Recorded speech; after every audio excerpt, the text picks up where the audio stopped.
ఆంధ్రప్రదేశ్లో ఎన్నికల వేడి మొదలైంది. ఇప్పటికే అధికార విపక్ష పార్టీలు ఎన్నికల కథన రంగంలో దూసుకుపోతున్నాయి.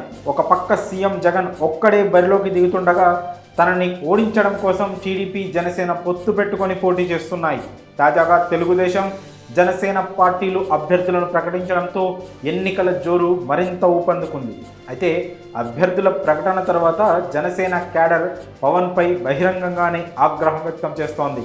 ఈ క్రమంలో ట్రాన్స్జెండర్ తమన్నా సింహాద్రి జనసేన పార్టీ అధ్యక్షుడు పవన్ కళ్యాణ్పై సంచలన వ్యాఖ్యలు చేసింది. పవన్ వారందరినీ మోసం చేశాడని ఆరోపించింది. Bigg Boss contestant transgender Tamanna Simhadri గురించి అందరికీ తెలిసిందే. సోషల్ మీడియాలో చాలా యాక్టివ్గా ఉంటారు.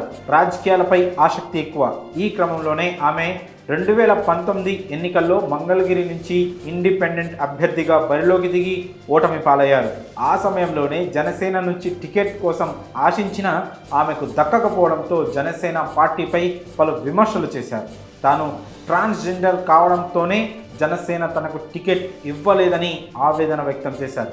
అయితే ఎన్నికలు ముగిసిన తర్వాత తమన్నా సింహాద్రి మళ్ళీ పవన్ కళ్యాణ్పై అభిమానంతో జనసేనకు మద్దతుగా తన అభిమానాన్ని చాటుకున్నారు. తాజాగా ఏపీలో పవన్ కళ్యాణ్ రాజకీయ తీరుపై తమన్నా సింహాద్రి పలు ఆసక్తికర వ్యాఖ్యలు చేశారు. ఏపీకి పవన్ను ముఖ్యమంత్రి చేయాలని కాపు వర్గానికి చెందిన ఎందరో అభిమానులు ప్రజలు రోడ్డెక్కి పవన్ కోసం పోరాడుతున్నారు. ఈ క్రమంలోనే ఎంతోమంది తమ ఆస్తులను అమ్ముకొని అభిమానంతో పవన్ వెంట ఉన్నారు.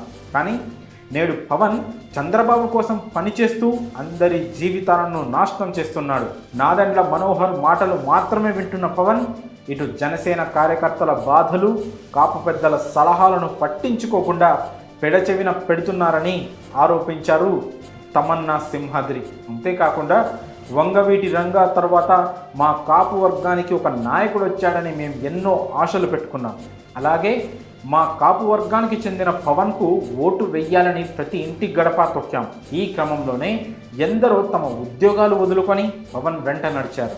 కానీ నేడు పవన్ మా లాంటి వారిని నట్టేట ముంచేశారు. జనసేన గెలవాలని మేం పోరాడుతుంటే పవన్ మాత్రం చంద్రబాబు ముఖ్యమంత్రి కావాలని పరితపిస్తున్నారంటూ తమన్నా సింహాద్రి సంచలన వ్యాఖ్యలు చేశారు. కాగా 2019లో పార్టీ టికెట్ కోసం ఎంతో వేడుకున్నానని, కానీ పవన్ నన్ను కలవను కూడా కలవలేదు.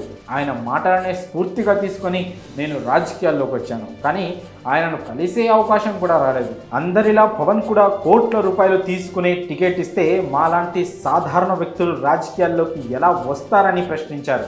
నాకు పార్టీ టికెట్ ఇవ్వకపోయినా పర్వాలేదు, కానీ మిమ్మల్ని నమ్ముకున్న వారికి టికెట్ ఇవ్వండి. అలాగే చంద్రబాబు, నాదెండ్ల మనోహర్ మాటలు విని కేవలం 24 సీట్లు తీసుకొని జనసేన కార్యకర్తల భవిష్యత్తును నాశనం చేస్తున్నారు. ముద్రగడ పద్మనాభం వంటి కాపు పెద్దలను పట్టించుకోవడం లేదు. ఎవరైనా తాను ముఖ్యమంత్రి కావాలని ఎన్నికల్లో దిగుతారు. కానీ పవన్ మాత్రం అందుకు భిన్నంగా చంద్రబాబు కోసం పోరాడుతున్నారంటూ ఎద్దేవా చేశారు. అంతేకాక 2024 ఎన్నికల్లో తాను ఇండిపెండెంట్ అభ్యర్థిగా ఎన్నికల బరిలోకి దిగుతానని ప్రకటించారు తమన్నా సింహాద్రి. మరి పవన్ రాజకీయ పొత్తుపై తమన్నా చేసిన వ్యాఖ్యలపై మీ అభిప్రాయాలను కామెంట్స్ రూపంలో తెలియజేయండి.